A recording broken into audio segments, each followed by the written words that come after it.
Hey, what's up, YouTube? Hey, wanted to do a quick video about estimates, how to estimate rather. All these years, I've always called it an estimate, but it wasn't till today that I literally decided to stop calling it an estimate and calling it a bid, because it's truly what it is. It's really, you're giving a bid, right? You're not, yeah, sometimes it's an estimate, but I would just say it's a bid.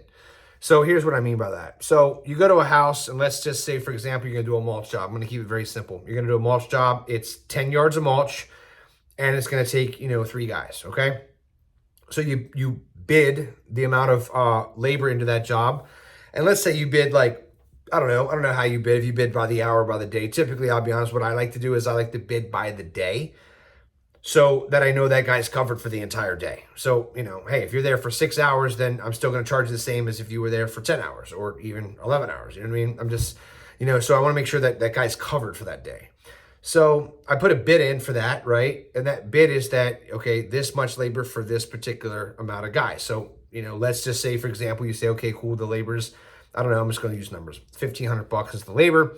And you got, 10 yards, let's go with 10 yards of mulch. You got 10 yards of mulch, and let's just say you charge $40 a yard. So it's $400, $1,900 job. Now, let's say you do this job and your guys bring back 2 yards of mulch. So you only used 8. Well, never, hear me out, never call your customer and say, hey, Mr. Customer, we only used 8 yards of mulch today. We're going to go ahead and send you a refund for $80. No.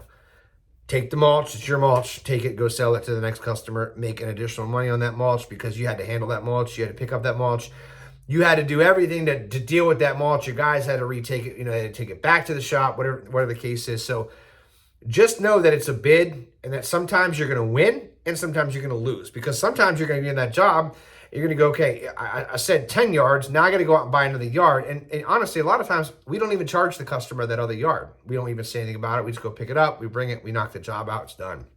Or I might have thought to myself, hey, this is like an 8-hour job for all these guys to get done, but yet it took us 10 hours because there was some unforeseen things. I'm not going to go to my customer and say, hey, Mr. Customer, you need to pay me for 2 extra hours for all my guys being here.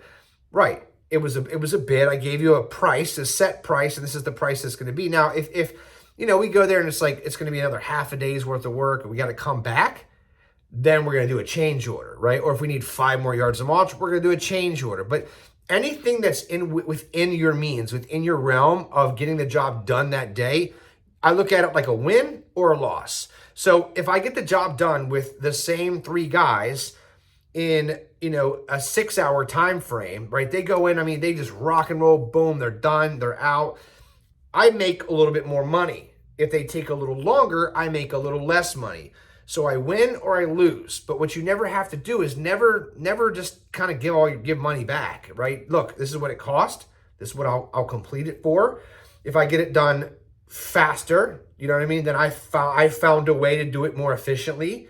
And that's on me. And if it takes me longer because I ran into some issues, whatever those issues are, remember this. Look, the customer doesn't see how many hours you truly put into a project. All they see is from the time you showed up, from the time you leave. You show up at 8 o'clock in the morning and you're out of there by 3 o'clock.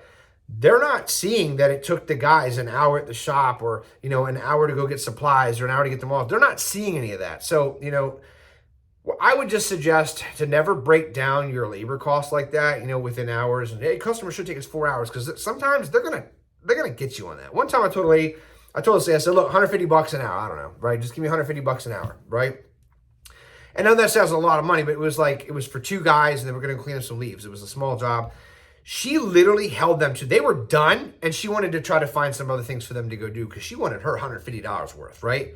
But see, the thing about that is, sorry, my little light's flickering, going crazy here. The little thing about that is, right, you don't want to box yourself in like that. Definitely don't box yourself in. So anyway, and that's with that. And then with the material, I've made a mistake so many times. As a matter of fact, I need to send this guy a refund because I made a mistake myself by saying, oh yeah, man, we didn't end up using this or end up using that. He's like, oh, okay, I'll take the $50 refund. I think it was like 25 actually. Anyway, so that's just an idea of a way to kind of bid out your jobs. I wouldn't go in there and say, hey, we're going to do it hourly. It's 4 hours a time, because you're going to end up getting bit, and it's not going to be too good. So anyway, Tip, trick of the day, all that good stuff. Let's get out there. Let's make this money. Talk to you soon, guys.